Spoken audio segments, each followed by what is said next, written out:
Assalamualaikum warahmatullahi wabarakatuh. How are you all? I hope you are fine at home. তো আজি মই তোমালোকৰ অসমীয়া মাধ্যমৰ সপ্তম শ্ৰেণীৰ আৱাৰ ইংলিছ বা ইংৰাজী ল'বলৈ ওলাইছো। তো তোমালোকৰ সিলেবাস অনুযায়ী চেপ্টাৰ 5 বা লেসন 5 কি দি আছে?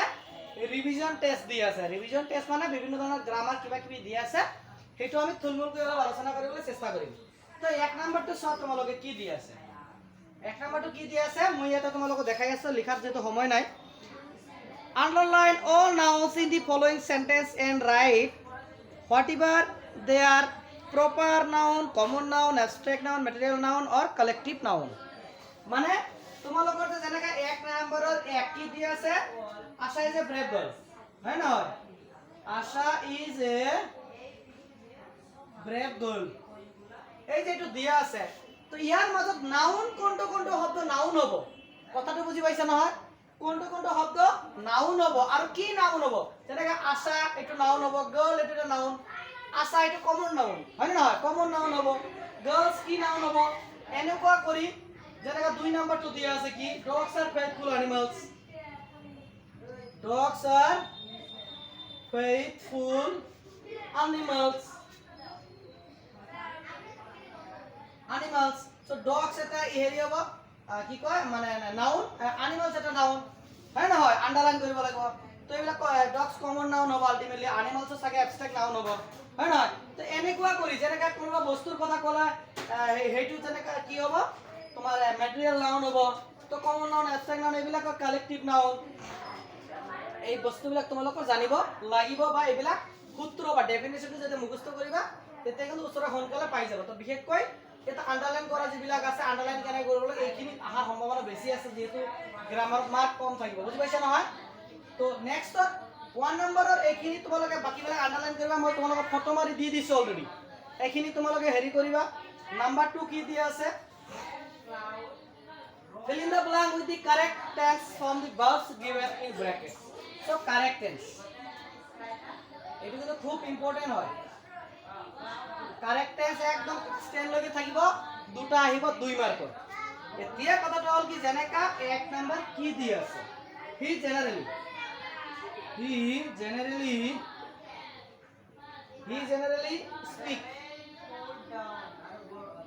স্পিক এটা ডেঞ্জারাস আছে, স্পিক তেও সাধাৰণতে হিন্দী কয়। তো এইটো যেতিয়া থাৰ্ড পাৰসন সিঙ্গুলাৰ নাম্বাৰ ও প্ৰেজেন্ট ইনডিফিনিট টেন্স, হয় না? হয়, তেও সাধাৰণতে ইংৰাজী হিন্দী কয়। তো সাধাৰণতে হিন্দী কয়, এটা তো present indefinite tense. Present indefinite টেন্সৰ বাক্যৰ গঠন কি আছিল? Subject, main verb plus object, এই তিনিটা বস্তু থাকিব লাগে। সাবজেক্ট আছে, হয় না? Speak to main verb, object to Hindi, হয় না? নহয়, এতিয়া কথাটো হল তিনিটা বস্তু ঠিকই আছে, হয় না? নহয়, এটা কথা মনত ৰাখিবা যে প্রেজেন্ট ইনডিফিনিট টেন্সত যদি কি কয় থার্ড পারসন সিঙ্গুলার নাম্বার থাকে, মানে থার্ড পারসন তৃতীয় ব্যক্তি এক বচন থাকে, তেনেহলে মেইন ভাৰ্বৰ লগত এস বা ইএস যোগ হয়। তো সেই কাৰণে কি হবে, এইটো হি জেনাৰেলি স্পিক্স হিন্দী। কথাটো বুজিছা? এই যে স্পিকৰ লগত এস যোগ হৈ গ'ল, এইটো কারেক্ট হৈ গ'ল। এইটো কিন্তু ভুল, এইটো কারেক্ট টেন্স হিসাবে এইটো কারেক্ট। এতিয়া কথাটো হল যে third person singular, he she কাৰোবাৰ নাম, এইবিলাক কিন্তু থাৰ্ড পাৰসন সিঙ্গুলাৰ নাম্বাৰ। কেনেকুৱাকৈ হয় তোমালোকক অলৰেডি 7 না 6 টকা মই তোমালোকক শিকাইছো, টেবল এটা বনাই দিছিল, হয় নহয়? আর যেনেকা কি এনেকা থাকে, এনেকা দিয়া থাকে সিঙ্গুলার নাম্বার, এইফালে থাকে কি প্লুরাল নাম্বার, হয় নহয়? তো সিঙ্গুলার নাম্বার ইয়াতে কি থাকে, সাবজেক্ট, যেনেকা ইয়াতে সাবজেক্টবোৰ কি থাকে, আই, তাৰপিছত প্লুৰাল হল উই, হয় নহয়? তাৰপিছত থাকে আই উই ইউ, প্লুৰালত থাকে ইউ, তাৰপিছত কি থাকে এইটো হি সি ইট, ইয়াতে থাকে কি দে। এইটো কি first person, second person, third person, হয় নহয়? মানে ইয়াতে পারসন দি আছে, এইবিলাক কি পারসন। এতিয়া কথা হল কি, first person singular number I, first person plural number we, হয় নহয়? তো first person singular number, second person singular number you, second person plural number you third person singular number কি আছে হি সি ইট বা কারো নামও হ'ব পাৰে তো ইয়াতে হি সি ইট ইয়াতে হি আছে হয় না হয় থার্ড পারসন সিঙ্গুলার নাম্বার এটা হয় না থার্ড পারসন সিঙ্গুলার নাম্বার হয় না হয় হি সি ইট তো থার্ড পারসন সিঙ্গুলার নাম্বার যদি থার্ড পারসন সিঙ্গুলার নাম্বার থাকে তেনেহলে মেইন ভাৰ্বৰ লগত এস বা ইএস যোগ হয় তো ইয়াতে মই মেইন ভার্ব স্পিক ব্ৰেকেটৰ ভিতৰত এইবিলাক ভাৰ্বৰ লগত এস যোগ কৰি দিছো বুজি পাইছা ঠিক আছে মই এটো মুছি দি আছো তাৰ পিছত যাম মই নেক্সটত তো কি দিয়া আছে নেক্সটত তো কি দিয়া আছে I take my breakfast just now है ना I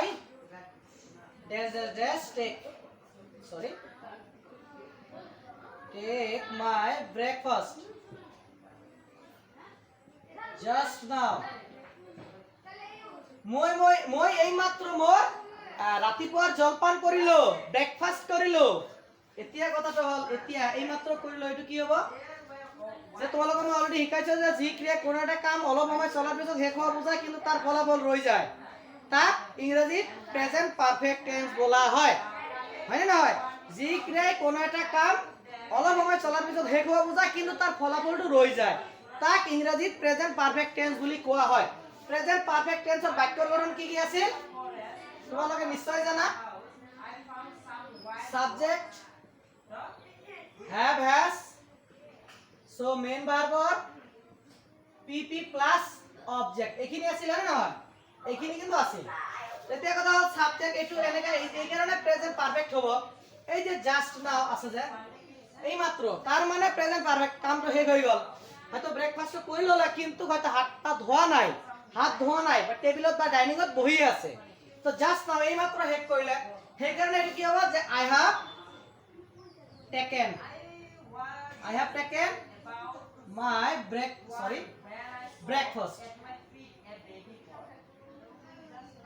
breakfast just now এতিয়া কথাটো হল কি ইয়াতে কি দিয়া আছে যে আমি সাবজেক্ট পাই গৈছো আই এর লগত হ্যাভ হয় হ্যাভ দি দিছো তাৰ পিছত মেইন ভাৰ্বৰ পিপি টেক টুক টেকেন হয় না নহয় টেক টুক টেকেন পিপি হৈ গৈছে এটো পিপি পাস্ট পার্টিসিপল ফর্ম হয় না তাৰ পিছত মই ব্ৰেকফাষ্ট জাস্ট নাও ঠিক আছে হয় নহয় তো এনে দৰে তোমালোকে বাকি বিলাক এনেদৰে বুজি লিখিব লাগিব সকলো বিলাকে যে প্ৰেজেন্ট পারফেক্ট হবে এইটো নহয় যেনেকা কিছুমান নাও দি আছে যেনেকা 5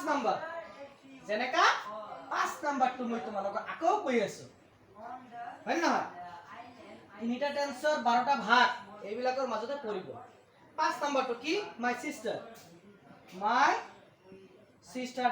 dash do her homework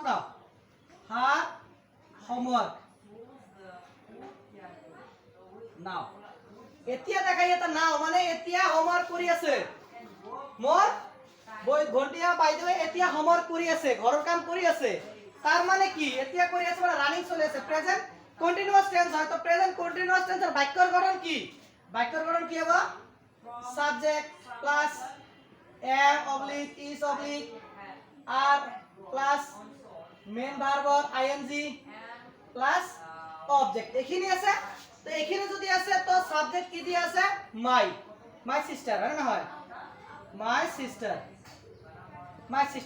subject my sister তারপর কি am is are তো ইয়ালো কি হবে my sister is না my sister is তো মেইন ভার্ব কি আছে do ing দুৰ লগত ing হ'ব I am doing বুজি পাইছা নহয় her homework now her home